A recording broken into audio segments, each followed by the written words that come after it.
আসসালামু আলাইকুম ওরহমতুল্লাহি ওয়াবারাকাতুহু। বিসমিল্লাহি ওয়ালহামদুলিল্লাহ ওয়াশশুকুরুলিল্লাহ ওয়াসসালাতু ওয়াসসালামু আলা রাসূলিল্লাহ ওয়া আলা আলিহি ওয়া সাহবিহি ওয়া মান তাবিআহুম বিইহসানিন ইলা ইয়াউমিদ্দিন, আম্মা বা'দ। আমন্ত্রণ জানাচ্ছি একুশে টেলিভিশনের মাহে রমজান শীর্ষক ইসলামী অনুষ্ঠান হেরার পথে। পুরো অনুষ্ঠান জুড়ে সাথে আছে আমি ডক্টর মোহাম্মদ আব্দুল মাহবুব। প্রিয় দর্শক, দূরে কাছে দেশ বিদেশে যে যেখান থেকে বসে এই মুহূর্তে আমাদের এই ইসলামী অনুষ্ঠানটি দেখছেন, সকলকে প্রীতিময় অনিমেষ শুভেচ্ছা ও অভিনন্দন জানাচ্ছি। আশা করছি সবাই ভালো আছেন, সুস্থ আছেন, নিরাপদে আছেন। আজকে আমাদের এ পর্বে আলোচনার মূল আলোচ্য বিষয় হচ্ছে পবিত্র রমজান মাসে কোরআন তিলাওয়াতের গুরুত্ব ও তাৎপর্য।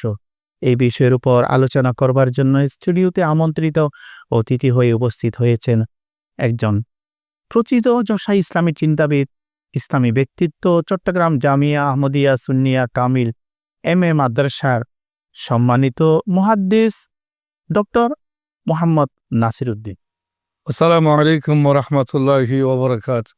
পবিত্র মহিমান্বিত এই মাস আল্লাহ তাআলা আমাদেরকে দিয়েছেন গুনাহ থেকে ফুত পবিত্র হয়ে হাসরের ময়দানে মহান আল্লাহ তাআলার সামনে যেন দণ্ডমান হতে পারে। 104টি আসমানি গ্রন্থের মধ্যে সর্বশ্রেষ্ঠ আসমানি কিতাব হচ্ছে কোরআন। এই কোরআন সর্বশ্রেষ্ঠ নবীর উপর নাজিল হয়েছে, সেই জন্য সর্বশ্রেষ্ঠ হয়েছে। তো আজকে আমাদের যে বিষয়বস্তু রয়েছে, রমজান মাসে এই পবিত্র গ্রন্থের তিলাওয়াত নিয়ে আপনি দর্শক শ্রোতা যারা আমাদের এই অনুষ্ঠান দেখছেন তাদের উদ্দেশ্যে গুরুত্ব তাৎপর্য নিয়ে বিস্তারিত বলুন। বিসমিল্লাহির রহমানির রহিম। ওয়া ইযা কুরিয়াল কুরআনু ফাসতামিউ লাহু ওয়া আনসিতু লাআল্লাকুম তুরহামুন। সাদাকাল্লাহুল আযীম ওয়া সাদাকা রাসূলুহুন নবিয়্যুল হাবিবুল কারীম। বিষয়টা অনেক গুরুত্বপূর্ণ বিষয়। মাহে রমজান মাস, এটা রহমত মাগফিরাত নাজাতের মাস। এই মাসে শুধু কোরআন নাযিল হয়েছে তা না, আপনি শুরুতে বলেছেন একটা 100টি সহিফা, 4টি মহা গ্রন্থ, তন্মধ্যে তাওরীত, জাবুর, ইনজিল, কোরআন। চারও বড় গ্রন্থটি, 4টি বড় বড় গ্রন্থ, তাওরীত, জাবুর, ইনজিল, কোরআন, চারোটাই রমজান মাসে নাযিল হয়েছে। 104টি আসমানি গ্রন্থের মধ্যে যে 4টি বড় কিতাব আছে, চারোটাই নাজিল হয়েছে পবিত্র রমজান মাস। সুবহানাল্লাহ। বিশেষ করে এই রমজান মাসে এই কোরআন নাযিল হয়েছে 27 তারিখ। তাই এই মাহে রমজানের গুরুত্ব অত্যধিক। রমজান মাসের ফজিলত মর্যাদা বাড়ানোর, বৃদ্ধির পিছনে, অধিক সওয়াব লাভ অর্জন করার পিছনে যে বিশেষ গুরুত্বপূর্ণ যে দিকটি রয়েছে সেটা হচ্ছে কোরআন নাযিল। এই কোরআন শব্দের অর্থ যদি বিশ্লেষণ করি, প্রথমে কাফ রা হামজা করউন বেমানাল মকরু, অর্থাৎ পঠিত। আসমান নিচে জমির উপরে এর সাথে বেশি পাঠ করা হয় দ্বিতীয় কোনো গ্রন্থ, সাহিত্য, প্রবন্ধ নেই। সবসময় সদা সর্বদা কোনো না কোনো জায়গায় কোরআন তেলাওয়াত চলছে, চলমান, চলছে, চলবে। কোরআনের অনেক নাম আছে। কোরআন আছে, নূর আছে, শিফা আছে, কিতাব আছে, এভাবে বুরহান আছে, ফুরকান আছে, এভাবে অনেক নাম আছে। অনেক নাম আছে, কিন্তু তোর মধ্যে একটি কোরআন। কোরআন শব্দের অর্থ হচ্ছে পঠিত। পঠিত, এই জন্য কোরআন বলা হয়। কোরআনে কাফ রা হামজা করউন এর আরেক অর্থ হচ্ছে আল মজমু, অর্থাৎ সমষ্টি। মহাগ্রন্থ আল কোরআনের মধ্যে এমন কোনো সাবজেক্ট নেই, এমন কোনো বিষয় নেই যেটা কোরআনের মধ্যে নেই। সকল জ্ঞান বিজ্ঞানের বর্ণনা, সৃষ্টির সূচনা দেখতে শেষ পর্যন্ত সব কিছু কোরআনের মধ্যে রয়েছে। আল্লাহ বলেছে মা ফাররাতনা ফিল কিতাবি মিন শাই, আমি কোরআনের মধ্যে কোনো কিছু বাদ দিই নাই। তিবিয়ানা লিকুল্লি শাই, সব কিছুর বর্ণনা কোরআনে রয়েছে। দুটি অর্থ পেলাম। আরেকটি হলো কাফ রানুন করুন। করুনের শব্দ অর্থ হচ্ছে মকরুন আই মিলিত, যেমন করুন তো সিং মাকার সাথে মিলিয়ে থাকে বিদায় এটাকে করুন বলা হয়। কোরআনের এক আয়াত অপর আয়াতের সাথে, এক শব্দ অন্য শব্দের সাথে এত চমৎকার অন্তমিল, এত চমৎকার ছন্দের মিল এবং দ্বিতীয় আর কোনো গ্রন্থের মধ্যে পাওয়া যায় না। যেমন আপনি যদি চিন্তা করেন, যখন আল্লাহ সুবহানাহু ওয়া তাআলা তা দিয়ে শুরু করেন, প্রত্যেকটা আয়াতের শেষে কিন্তু তা দেখবেন। যেমন নাকি বিসমিল্লাহির রহমানির রহিম, ইযা শামসু কুবিরাত ওয়া ইযান নুজুমু কাদারাত ওয়া ইযাল জিবালু সুয়িরাত ওয়া ইযাল ইশারু উত্তিরাত ওয়া ইযাল উহুশু হুশিরাত ওয়া ইযাল বিহারু সুজ্জিরাত, প্রত্যেকটা আয়াতের শেষে তা। আবার যদি চিন্তা করি, قد أفلح من زكاها وقد خاب من دساها كذب ثمود بتغواها প্রত্যেকটা শেষে ইজা জুলজিলাতিল আরদু জিলজালাহা ওয়া আখরাজাতিল আরদু আথকালাহা প্রত্যেকটা আয়াতের শেষে وقال الإنسان ما له ما لها يا أيها المدثر قم فأنذر وربك فكبر وثيابك فطهر প্রত্যেকটা আয়াতের শেষে রা। এভাবে কোরআনের আয়াত, কোরআনের শব্দ, এত সুন্দর যোজনা, এত সুন্দর অন্তমিল, এত সুন্দর চন্দ্রমিল, যত শুনি তত ভালো লাগে। হযরত উমরুল খাত্তাব এই সুন্দর চমৎকার তেলাওয়াত শুনে এই কঠিন হৃদয় গলে গিয়ে ইসলাম গ্রহণ করেন। উমরুল খাত্তাব রাদিয়াল্লাহু তাআলা তিনি খোলা তলোয়ার দিয়ে গিয়েছিলেন হত্যা করার জন্য রসুল পাক সাল্লাল্লাহু আলাইহি সাল্লামকে। কে, কিন্তু রাস্তায় শুনলেন যে নিজের বোন এবং বোনের জামাতা ফাতেমা বিনতে খাত্তাব খাত্তাব এবং ওনার বোনের জামাতা দুইজনে ইসলাম গ্রহণ করেছেন। তিনি যখন বাসায় আসলেন দূর থেকে মধুর কণ্ঠে দুইজনেই সূরা তাহা পড়তে শুনলেন, সুরিত কণ্ঠে অনেকক্ষণ শুনলেন। শোনার পরে ঘরে ঢুকে কিন্তু পূর্বে পরিকল্পিত অনুযায়ী তাদেরকে অনেক মারধর করলেন। কিন্তু পরবর্তী যখন এত মারার পরেও যখন সেই বধুর কণ্ঠে বাণী ছাড়তে রাজি না, ইমান ছাড়তে রাজি না, তখন বলতে আচ্ছা আমাকে একটু বলো তোমরা যে আমার আসার আগে কি যেন পড়তেছিলে, আমি একটু শুনতে চাই। তখন বলেন ঠিক আছে শুনবেন। অবশ্যই প্রথমেই রাসূলের দরবারে গিয়ে ইসলাম গ্রহণ করতে হবে। রেওয়ায়েতে এভাবেও আছে উজু লাগবে, গোসল করা লাগে, অনেক ধরনের আছে, আমি শর্ট করলাম আর কি বিষয়টি। অর্থাৎ উমরুল খাত্তাবের মতো ব্যক্তির হৃদয় গলে গিয়েছিল এই মধুর কণ্ঠ। এই কোরআন মাজিদ, আল্লাহু আকবার, এর মাহে রমজান মাস, কোরআন নাজিলের মাস। আমাদের উচিত এজ এ মুসলিম হিসাবে শুধু রমজান মাস নয়, সারা বছর জুড়ে, সারা মাস জুড়ে সকাল সন্ধ্যা এই কোরআন শরীফটি তেলাওয়াত করা। হায়াতি জীবনে মা বাবা যারা রয়েছে তাদের নৈতিক দায়িত্ব নিজের সন্তানদেরকে কোরআন তেলাওয়াত করানো, সকালে কোরআন শিক্ষা দেওয়া। এবং নবীজি বলেছেন খায়রুকুম মান তাআল্লামাল কোরআনা ওয়া আল্লামাহু। শুধু তাই নয়, قال রাসূলুল্লাহ সাল্লাল্লাহু আলাইহি ওয়াসাল্লাম আশরাফু উম্মতি হামলাতুল কোরআন। নবীজি বলছে আমার উম্মতের মধ্যে তারাই শ্রেষ্ঠ, তারাই সবচেয়ে সম্মানিত যারা কোরআন পড়ে এবং কোরআন পড়ায়। قال রাসূলুল্লাহ সাল্লাল্লাহু আলাইহি ওয়াসাল্লাম আল মাহিরু বিল কোরআন মা'a সাফরাতিল কিরামিল বারারা। যারা কোরআন পড়ে এবং পড়ায় তারা সদা সর্বদা তাদের সাথে পুণ্যবান নেককার ফেরেশতারা থাকে। قال রাসূলুল্লাহ সাল্লাল্লাহু আলাইহি ওয়াসাল্লাম মান ক্বারাআ হারফান মিন কিতাবিল্লাহ ফালাহু বিহি হাসানা ওয়াল হাসানাতু বিআশরি আমসালিহা লা আকুলু আলিফ লাম মিম হরফুন বাল আলিফুন হরফুন ওয়া লামুন হরফুন ওয়া মিমুন হরফুন। নবীজি বললেন, ইরশাদ করলেন যে কোরআন কারীমের একটা হরফ পড়বে 10টি করে নেকি পাবে। শুধু 10টি না, মাহে রমজানে যদি একটি হরফ পড়ে নবীজি বলছে 700 গুণ বাড়িয়ে দিবে। বিশেষ করে আমি বলবো আমাদের উচিত এই কোরআন মাহে রমজানে প্রত্যেক মুমিন মুসলমানের উচিত খতম দেওয়া। একটা কোরআন খতম যদি দিতে পারি আমরা, তাহলে আমরা 700 কোরআন খতমের সওয়াব পাবো। এই মাহে রমজান 700 কোরআন খতমের সওয়াব পাবো। আমাদের ইমাম আজম রাদিয়াল্লাহু তাআলা, আবু হানিফা সিরাজুল উম্মাহ, ইমামুল আইম্মা, ইমাম আজম নোমান ইবনে সাবিত রাদিয়াল্লাহু তাআলা, উনি সকাল সন্ধ্যা রাত দিন সদা সর্বদা কোরআন তেলাওয়াতে মগ্ন থাকতেন। একদিকে ফিকহ কিতাব ইলমে ফিকহের দরস তদরিস দিতেন, মাসালা ইস্তেমবাত করতেন আর কোরআন তেলাওয়াত করতেন। ওনার জীবনী তবিউদুস সাহিবা ফি মানাকিব আবি হানিফা, খাইরাতুল হাসান ফি মানাকিব আবি হানিফা নুমান ইত্যাদি গ্রন্থ আলোচনা করলে দেখা যায় তিনি রমজান মাসে দিনের বেলায় এক খতম, রাতের বেলায় এক খতম, তাহলে কত হলো? 30 রোজায় 60 খতম। আবার ইমামের পিছনে তারাবির মাধ্যমে এক খতম, 61টি কোরআন খতম দিতেন এই মাহে রমজানে।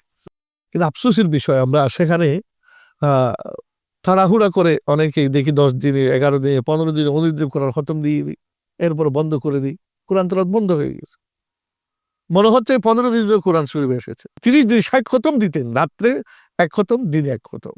শুধু তাই নয়, ওনার জীবনে আলোচনা করলে আরেকটা চমৎকার তত্ত্ব পাওয়া যায়।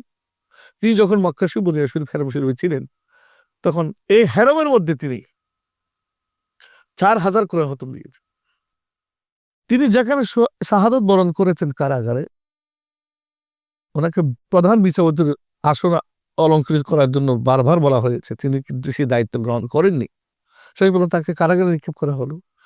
যে জায়গার মধ্যে তিনি ছিলেন, এই কারাগারের রুমে স্টাডি করে দেখা যায় তিনি সেখানে 7,000 কোরআন খতম দিয়েছে। 7,000 কোরআন খতম দিয়েছে। আল্লাহু আকবার। সারা ওয়ার্ল্ডে, সারা বিশ্বে তার ভক্ত, তার অনুসারী বেশি। গবেষণা করে দেখা যায় তার তাকওয়ার কারণে তিনি প্রতি রাত্রে 400 রাকাত নফল নামাজ পড়তেন। আমরা এখানে 20 রাকাত তারাবি নামাজ পড়তে চাচ্ছি না, এখন 8 রাকাত পরে ধুম দিতে, 12 রাকাত পরে 8 রাকাত পরেই মসজিদ থেকে বের হয়ে যাচ্ছে। আর সেখানে ইমাম আজম এই 20 রাকাত তো পড়তে নেই, তাহাজ্জুদ তো পড়তে নেই, এর মাঝখানে আবার 400 রাকাত নফল নামাজ পড়তে। ইয়াতাকাররাবুল আবদু ইলাইহি বিদ-দাওয়াফির। এই কোরআন তেলাওয়াত নফল ইবাদতের মধ্যে প্রথম শ্রেষ্ঠ ইবাদত তেলাওয়াতুল কোরআন। আফদলুল ইবাদ, আফজলুল ইবাদা তেলাওয়াতুল কোরআন।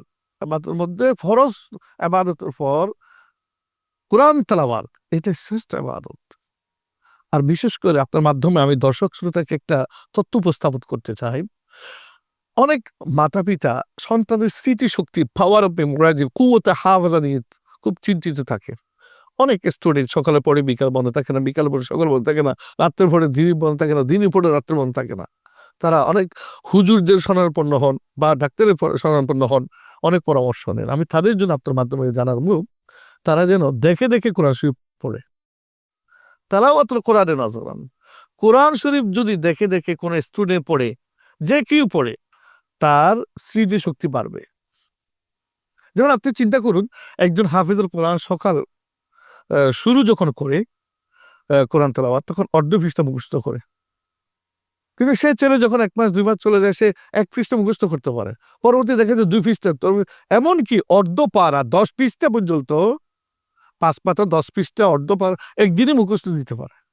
যে ছেলে 1 আয়াত পারতো, অর্ধ পৃষ্ঠা পারতো, সে এখন সে 10 পৃষ্ঠা কিভাবে দেয়? ও দেখে দেখে সে রাত দিন পড়তে পড়তে পড়তে পড়তে আল্লাহ সুবহানাহু ওয়া তাআলা তার কুওয়াতে হাফেজের মধ্যে বরকত দিয়ে দিয়েছেন কোরআনের উসিলায়। কোরআনের উসিলায়, দেখে দেখে কোরআন তেলাওয়াত করার কারণে। এবং এই কথা যখন চলে আসছে, আরো তথ্য উপস্থাপন করি, সেটি হচ্ছে মিসওয়াক। আমরা এখন ব্রাশ ধরে বেঁধেছি। হ্যাঁ, ব্রাশ আমি নিষেধ করছি না, করবো ঠিকই, কিন্তু মিসওয়াক সুন্নত, এটা আমি বাদ দিব কেন? মিসওয়াক যদি কেউ রেগুলার করে, তাহলে তার স্মৃতিশক্তি বাড়বে। দুরূদ শরীফ যদি বেশি পড়ে, তার স্মৃতিশক্তি বাড়বে। এবং তাহাজ্জুদ নামাজ যদি কেউ পড়ে, তার স্মৃতিশক্তি বাড়বে। সাথে সাথে যদি খাওয়ার কথা বলি, মধু, কিশমিশ, খেজুর ইত্যাদি সন্তানদেরকে খাওয়ালে সন্তানদের স্মৃতিশক্তি বাড়ে। আমি আপনার মাধ্যমে দর্শক শ্রোতাকে বলবো, কোরআন নিজেও পড়বো এবং সন্তানদেরকে পড়াবো। নবীজি বলেছেন, আদ্দিবু আওলাদাকুম আলা সালাতি খাসালি, 3টে আদর্শ শিক্ষা দাও। 1 নম্বরে হুব্বে নবীকুম, নবীর ভালোবাসা। প্রিয় দর্শক, সময় হলো বিজ্ঞাপন বিরতির, সাথেই থাকুন।